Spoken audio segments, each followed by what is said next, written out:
ിലും ഞങ്ങൾ എല്ലാ സ്ഥലത്തും മുൻകൂട്ടി ഇപ്പോൾ പല ജില്ലകളിലും പല പഞ്ചായത്തുകളിലും സ്ഥാനാർത്ഥികൾ തീരുമാനമായി.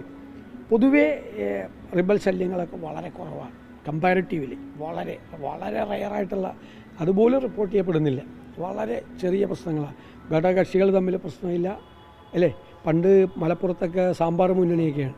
31-35 പഞ്ചായത്തിലേക്കാണ് തർക്കം. ഒറ്റ പഞ്ചായത്തിൽ പോലും തർക്കമില്ല. അവിടെ എല്ലാം വളരെ ഭംഗിയായിട്ടുള്ള ഒരു രാഷ്ട്രീയ നേതൃത്വത്തിൻ്റെ കൃത്യമായ ഇടപെടൽ.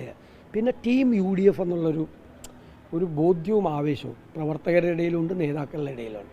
കോഴിക്കോട് കോർപ്പറേഷനിലെ ചാലപ്പുറം വാർഡ് CMPക്ക് നൽകിയതിൽ പ്രതിഷേധിച്ച് മണ്ഡലം പ്രസിഡന്റ് M. അയൂബ് കഴിഞ്ഞ ദിവസം രാജിഭീഷണി മുഴക്കി DCC ഓഫീസിലെത്തിയിരുന്നു. നേതൃത്വത്തിന് അദ്ദേഹം രാജിക്കത്ത് കൊടുക്കുകയും ചെയ്തിരുന്നു. എന്നാൽ എന്താണ് അദ്ദേഹത്തിൻ്റെ പുതിയ തീരുമാനമെന്ന് നമുക്ക് അദ്ദേഹത്തോട് തന്നെ ചോദിക്കാം. അയൂബ്, എങ്ങനെയാണ് എന്തെങ്കിലും തീരുമാനം അനുകൂലമായിട്ട് വന്നോ? എന്താണ് നിങ്ങളുടെ തീരുമാനം? അല്ല, നമ്മൾ ഇന്നലെ രാത്രി വരെ കട്ട് ഓഫ് ടൈം കൊടുത്താണ്. അത് രാത്രി വരെ യാതൊരു തീരുമാനം അറിയിച്ചിട്ടില്ല. പിന്നെ തീരുമാനങ്ങൾ എന്ന് പറഞ്ഞാൽ ചർച്ച ചെയ്യേണ്ട കാര്യമല്ല, അവർ പ്രഖ്യാപിക്കേണ്ട കാര്യമാണ്. ചർച്ച ചെയ്തിട്ട് ബാർഗനിങ് ചെയ്യേണ്ട ഒരു ആവശ്യമില്ലല്ലോ. അവർ CMPക്ക് കൊടുത്തു കഴിഞ്ഞു, സെയിൽഡ് കച്ചവടം നടത്തി കഴിഞ്ഞു. അപ്പം വിറ്റ സാധനം തിരിച്ചെടുക്കാൻ പറ്റാത്ത കണ്ടീഷനിലാണ്. വിറ്റ സാധനം തിരിച്ചെടുക്കില്ല എന്നുള്ള ബോർഡാണ് ഇപ്പോൾ വെച്ചിട്ടുള്ളത്. അപ്പോൾ നിങ്ങൾ ഇനിയിപ്പോൾ എന്താ ചെയ്യുന്നത്? നിങ്ങളുടെ സഹപ്രവർത്തകരും നമ്മൾ പൊതുരംഗത്തുണ്ടാവും. പൊതുപ്രവർത്തകനല്ലേ, ജനങ്ങളുടെ പ്രശ്നങ്ങൾ ഇടപെടണ്ടേ. അതിൽ പൊതുജനങ്ങളെ കൂടെ തന്നെ ഉണ്ടാവും. അതിനൊരു പാർട്ടിൻ്റെ, രാഷ്ട്രീയ പാർട്ടിൻ്റെയും പിൻബലം വേണ്ട.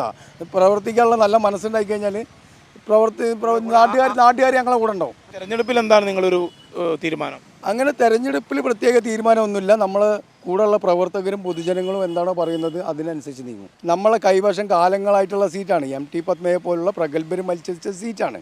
ഇപ്പോൾ ചെറിയൊരു ഭാഗം അവിടെ ഉണ്ടായിരുന്നു, അവിടെ ചെറിയ ഭാഗം ഉണ്ടായിരുന്നു, ഇല്ലയെന്നും പറയുന്നില്ല. പക്ഷേ കാലാകാലങ്ങളായിട്ട് ചാലപ്പുറം ഭാഗത്ത് നൂലിൽ കെട്ടി ഇറക്കുന്ന സ്ഥാനാർത്ഥികളാണ് ഇറക്കുന്നത്.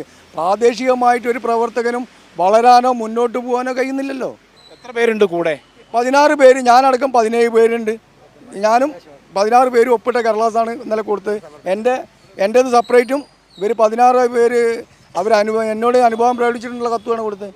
പാർട്ടിനെ ഞങ്ങൾ ഇപ്പോഴും സ്നേഹിക്കുന്നു. പാർട്ടിയുടെ ജില്ലാ നേതൃത്വം ചെയ്ത നടപടി അങ്ങേയറ്റം ധിക്കാരപരമാണ്. ഇത് ഒരു കാരണവശാലും അംഗീകരിക്കില്ല.